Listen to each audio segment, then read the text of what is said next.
Within the government, there exists what some have called the national security state. It consists of the President, the Secretaries of State, the Secretary of Defense, the National Security Council, the Joint Chiefs of Staff, which is the military heads of all the various armed forces, and numerous intelligence agencies like the CIA, the FBI, and the NSA. The national security state often operates like an unaccountable sovereign power of its own.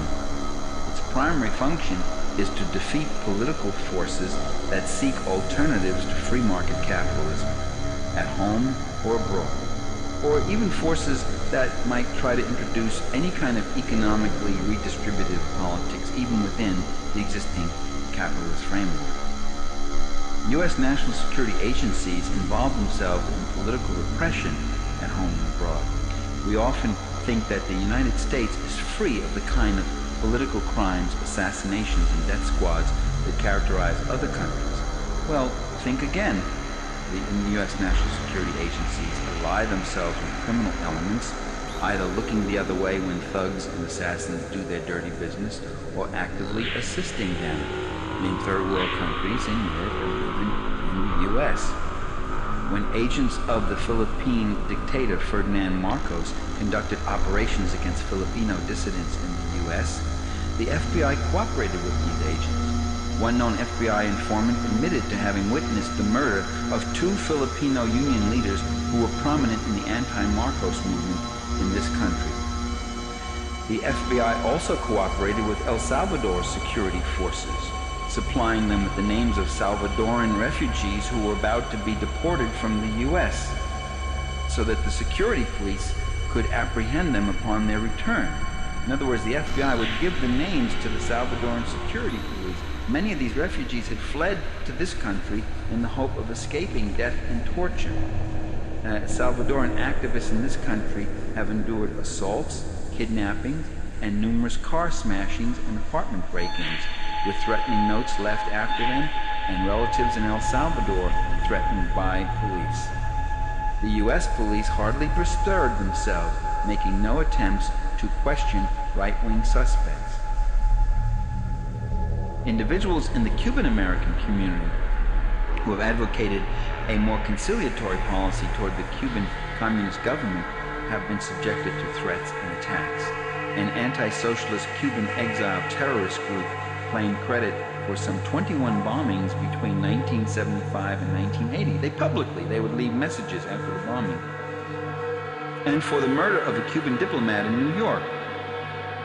And yet this group escaped arrest in all but 2 instances.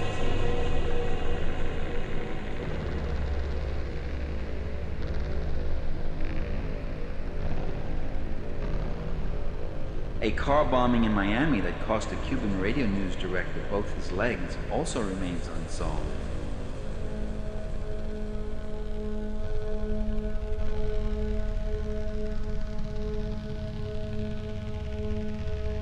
Likewise, 3 Haitian talk show hosts in Miami who aired critical commentaries about military repression in Haiti were shot dead between 1991 and 93.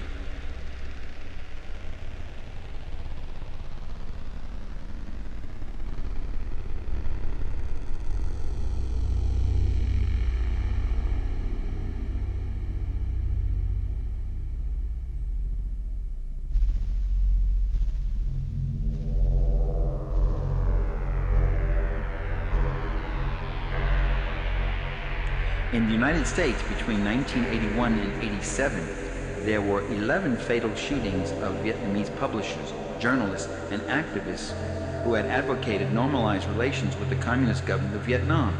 In each instance, a U.S.-based group called Vietnamese Organization to Exterminate Communists and Restore the Nation claimed responsibility.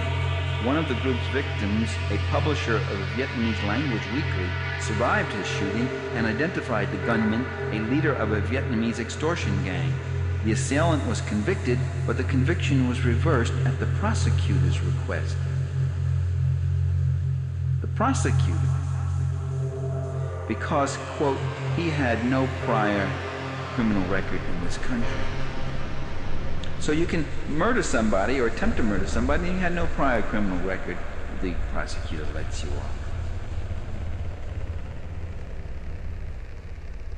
The police repeatedly claimed that such attacks were unrelated and devoid of a political motive, even though all the victims were people who were politically active in the Vietnam issue.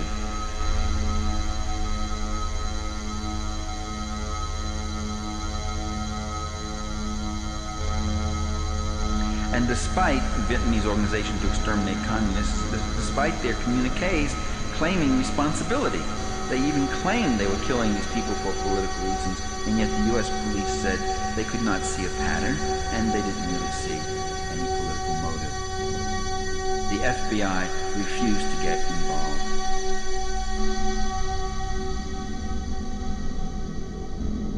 There's the strange case of Professor Edward Cooperman, an American, who was shot dead while working in his office at California State University, Fullerton. As founder of an organization advocating scientific cooperation with Vietnam, Cooperman had received death threats. One Lam Van Mien, a Vietnamese emigre and Cooperman's former student, admitted witnessing the professor's death and was arrested. As Mien tells it, Cooperman produced a gun that accidentally discharged and killed him. Mien left in a panic, taking the gun with him. Isn't that strange? He then took a female friend to a movie, after which he returned to Cooperman's office and placed the gun in Cooperman's hand. This is Mien's testimony. The office had the appearance of a struggle, which Mien's attorney argued resulted merely from the professor's attempts to get up after being left for dead. The prosecution introduced little to dispute Mien's improbable story. It was again a very lackadaisical prosecution. He was convicted only of involuntary manslaughter and sentenced to 3 years, and he served only 1 year.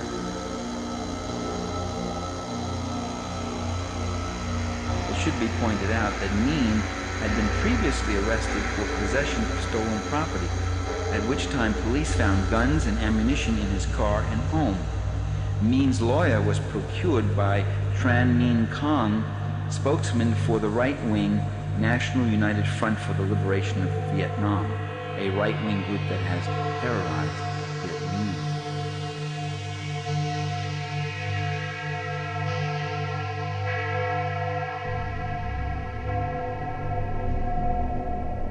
In 1987, after a bombing that killed a Vietnamese language publisher in Garden Grove, California, police finally acknowledged the existence of right-wing Vietnamese terrorism and officially requested FBI assistance. The Bureau launched an investigation to determine, quote, whether a pattern is emerging. Can you imagine if there were killings by some leftists, would they wait for years and years and say there's no pattern? Other political murders or suspicious deaths in the United States include Manuel de Dios, a reporter and editor who frequently pointed the finger at big drug dealers and money launderers. There was Alan Berg, a popular Denver talk show host who engaged in impassioned arguments with anti-Semitic and racist callers and who was shot by members of a white supremacist group. There was Don Bowles, who at the time of his murder was involved in an investigation of a far-reaching financial scandal said to implicate some of Arizona's most powerful political and business leaders.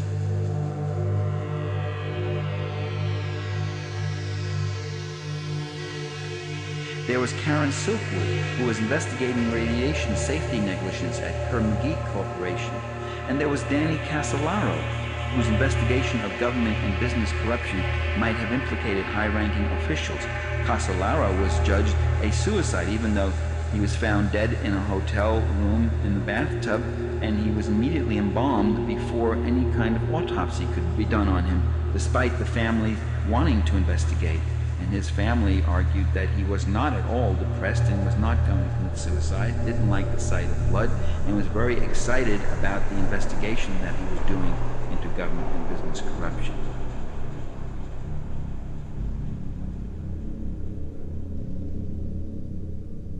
None of these murders have been thoroughly investigated. None of them have been solved. In contrast, the FBI was quick to make arrests when environmentalists Judy Barry and Darrell Cherney were seriously injured by a car bomb in 1990. They acted very quickly. They arrested the victims, Barry and Cherney, calling them, quote, radical activists. They charged that the bomb must have belonged to them, as they were carrying it in the car. But the bomb didn't blow up in the back, it was under the seats where they were driving. Barry is an outspoken advocate of nonviolence. The FBI said the bomb was in the back, and the photos show the back of the car was undamaged. The explosion was in the front. As I said, Barry, her real crime was that she was an outspoken advocate of nonviolence, and she was an outspoken activist against the timber companies that were stripping and destroying land. The charges were eventually dropped against Barry and Cherney for total lack of evidence, but the FBI named no other suspects and came up with nothing else. Just don't have a clue as to who could have tried to kill Barry and Cherney.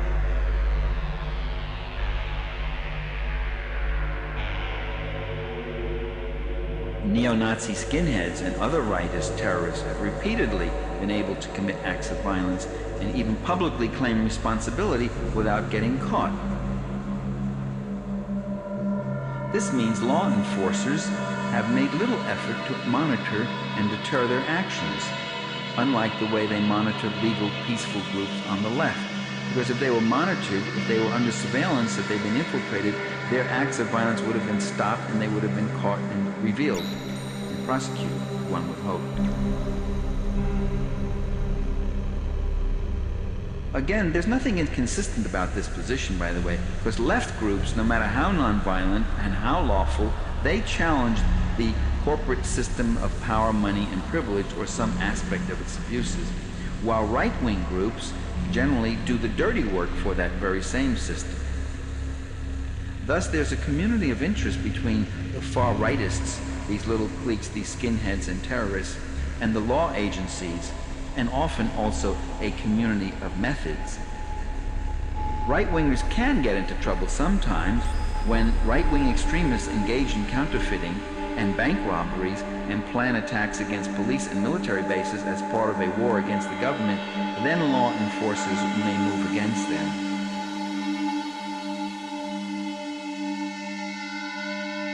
But when they act against individual citizens or progressive people, they seem to get away with murder, literally.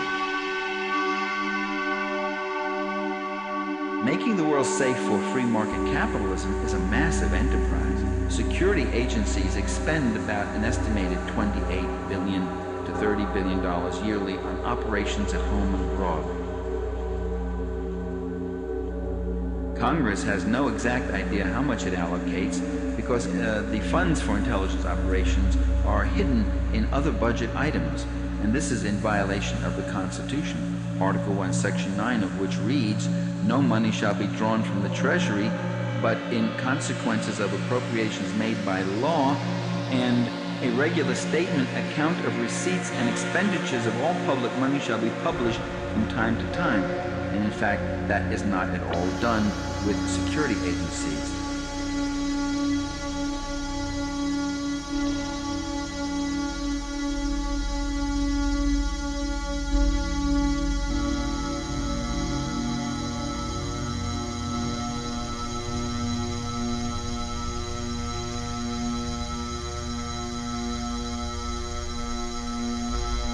Of the various units of the national security state, the Central Intelligence Agency, or CIA, is the most widely known, probably because of its extensive covert actions throughout the world. In addition, there's the Pentagon's National Security Agency, ENSA, created in 1952 by President Truman in an executive order that has remained secret to this day. NSA's mission is to break codes and monitor nearly all telephone calls and telegrams between the United States and other countries, and a great deal of domestic telephone traffic. They do it all through these satellites. There's the Pentagon Defense Intelligence Agencies, the DIA, which deals with military espionage and counterintelligence around the world. There's the State Department's Bureau of Intelligence and Research. There's the FBI's counterintelligence program. Within the Pentagon itself, every echelon, be it the Office of the Secretary of Defense, the Army, Navy, Air Force, or the regional commands around the globe, or base units, each one of them has its own intelligence service with its own security, communications, and support services.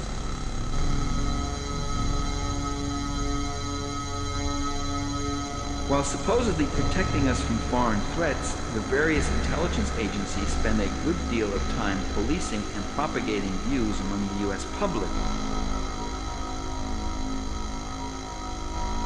They have admitted they maintain surveillance on members of Congress, the White House, the Treasury, and Commerce Departments. They become a state within the state. They maintain surveillance on vast numbers of private citizens. They have planted stories in the U.S. media to support their counterinsurgency view of the world, secretly enlisting the cooperation of newspaper owners, media network bosses, and hundreds of journalists and editors.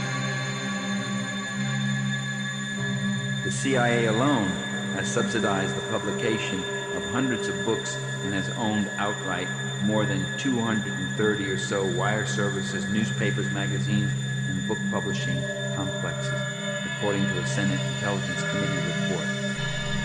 The CIA has recruited some 5,000 academicians from across the country as spies and researchers, secretly financing and censoring their work. CIA agents participate in academic conferences, and the agency conducts its own resident scholar programs. It even recruits students on the campus. It offers internships and tuition assistance to undergraduate and graduate students while they're still attending school.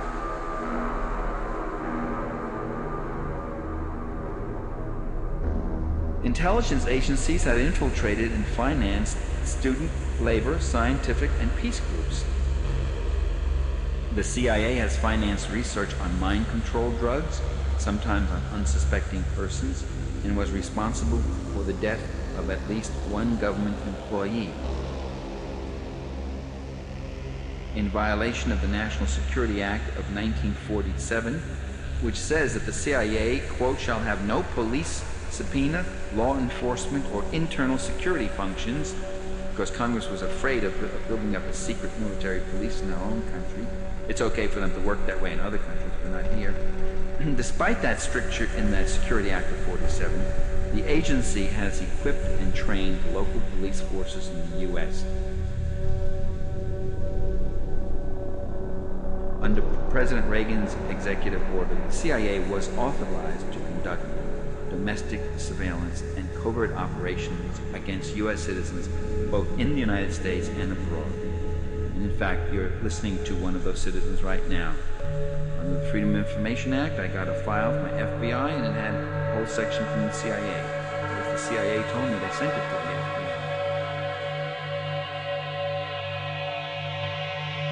The order, still in effect as of 1994-95, also authorizes intelligence agencies to train and support local police and enter secret contracts with corporations, academic institutions, other organizations, and individuals for the provision of services and goods. This is President Reagan's executive order I'm talking about, which President Clinton is living with quite comfortably.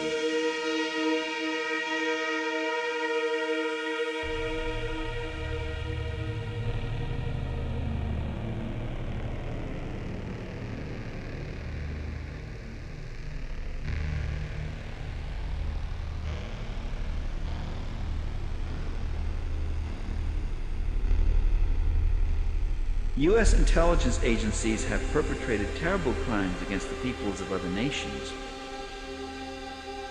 In countries like Guatemala, Greece, Brazil, Chile, Indonesia, Argentina, Zaire, the Philippines. U.S. national security forces have used military intervention, terror, sabotage, bribery, propaganda, and assassination to bring down populist or democratically elected governments and install reactionary dictatorships friendly to U.S. corporate interests. Countries that embarked upon popular revolutions such as Nicaragua, Mozambique, and Angola found their economies and peoples devastated by the murderous assaults of U.S.-supported mercenary armies. In Angola, over 1.5 million people have been killed in a CIA-supported civil war against the progressive government of Angola and its people. The CIA has sabotaged and stolen elections abroad. The CIA has waged massive disinformation campaigns, infiltrated and fractured trade union movements of other nations. It has funded and trained secret armies, paramilitary forces, torture squads, and death squads. And the CIA has pursued destabilization and assassination campaigns against labor, peasant, religious, clergy, and student organizations in numerous nations. Now these squads don't kill at random. They kill those people who are in any way trying to better the lot of the poor against the privileges of the rich.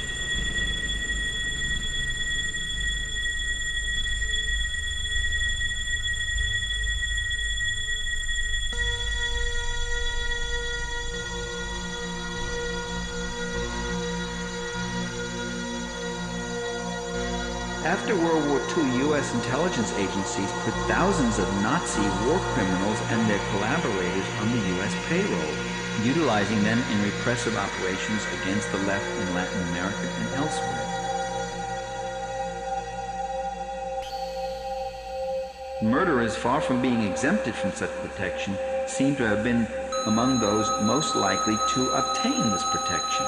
A network of Eastern European fascists, anti-Semites, racists, and Nazi collaborators found a home in the ethnic outreach program of the Republican Party. George Bush, in fact, in 1992 campaign, had to get rid of a few of them when it finally made the national media. U.S. intelligence agencies have used mobsters, drug dealers, and warlords in their war against those who resist the encroachments of global corporatism. The CIA supplied arms and money to the Italian and Corsican mafias to beat and murder members of communist-led dock workers' unions in Italy and France. After these unions were broken, the mobsters, and they were broken with terror and violence and murder, the mobsters were given a freer hand in transporting tons of heroin each year from Asia to Western Europe and North America.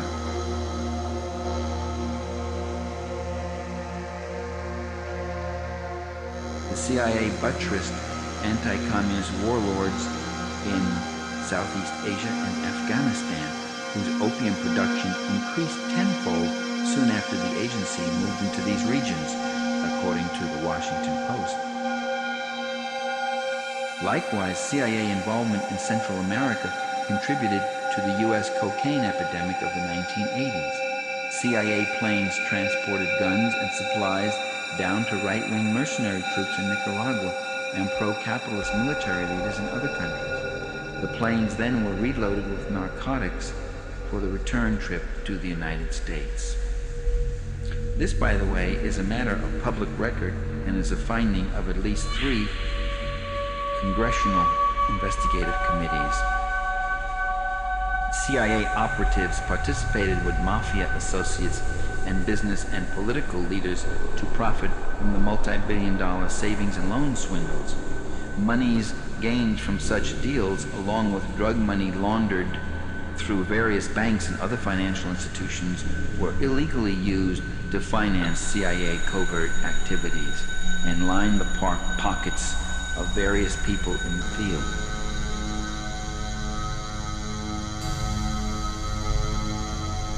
There exists enormous evidence, a mountain of evidence accumulated over 30 years, suggesting that elements of the intelligence community, assisted by certain mobsters, were involved in the assassination of President John Kennedy in 1963 and in the subsequent massive cover-up.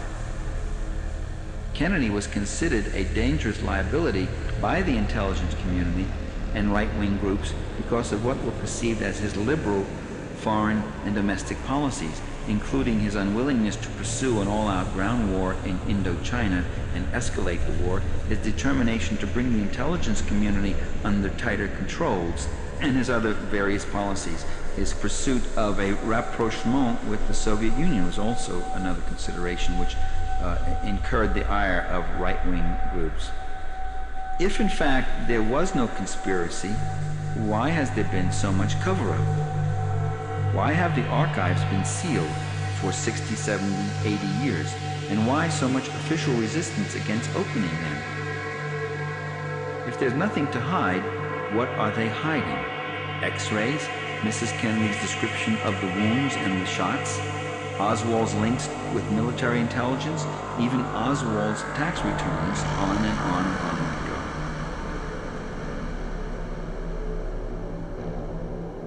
In 1982, at the urging of the Reagan administration, Congress passed a law that made it a crime to publish any information that might lead to the disclosure of the identities of present and past intelligence agents and informants, even if the information came from already published sources.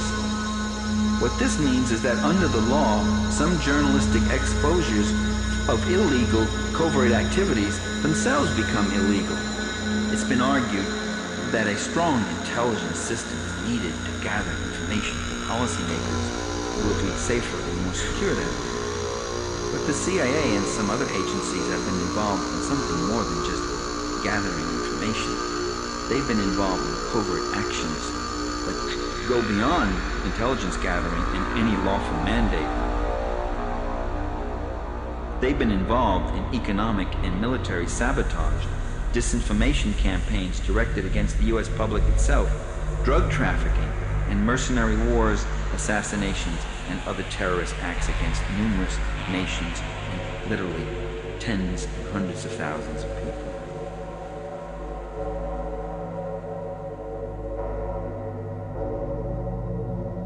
Let me quote what one former CIA officer wrote. His name, Ralph McGee, in a book called Deadly Deceits. Quote, "My view, backed by 25 years of experience, is that quite simply that the CIA is the covert action arm of the presidency. Much of its money, manpower, and energy go into covert operations that include backing dictators and overthrowing democratically elected governments. The CIA uses disinformation, much of it aimed at the U.S. public, to mold opinion.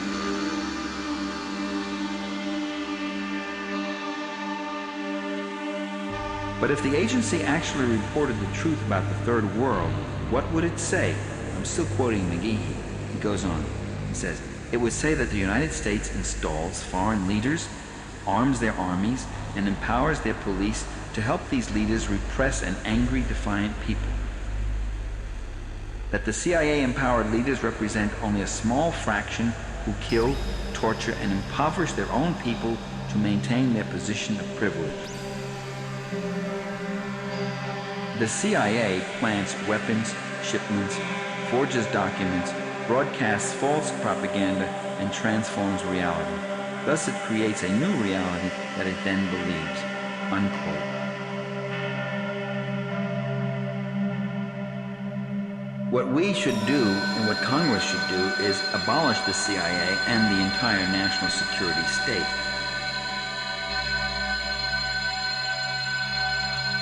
Congress should drastically cut the budgets of national security agencies, limit their mandates to intelligence gathering, prohibit gangster covert actions against third world social movements, and impeach those executive officers who fail to obey the lawful limits imposed on them. The power of the executive to act with criminally violent effect against various peoples throughout the third world and throughout the world, including our own people here at home, this power should be exposed, challenged, and stopped. The Freedom of Information Act should be enforced instead of undermined by those who say they have nothing to hide and try to hide almost everything they do.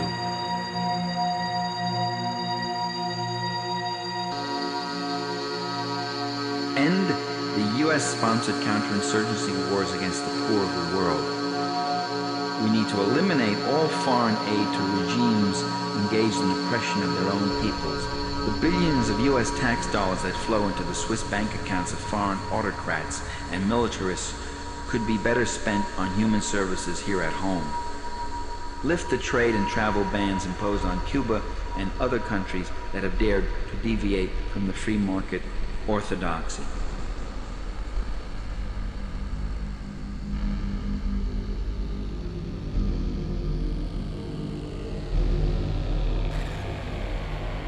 Under the guise of fighting communism and, quote, protecting U.S. interests, the purveyors of state power have committed horrendous crimes against the people of this and other countries, violating human rights and the Constitution in order to make the world safe for privilege and power.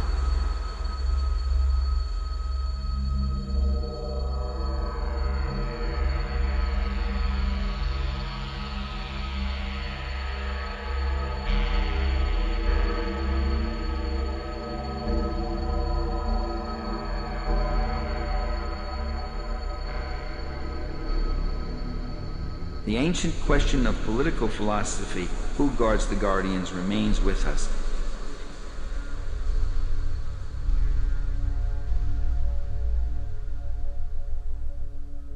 The national security state continues to operate like a state within the state, a law unto itself, and it should be abolished in the name of democracy.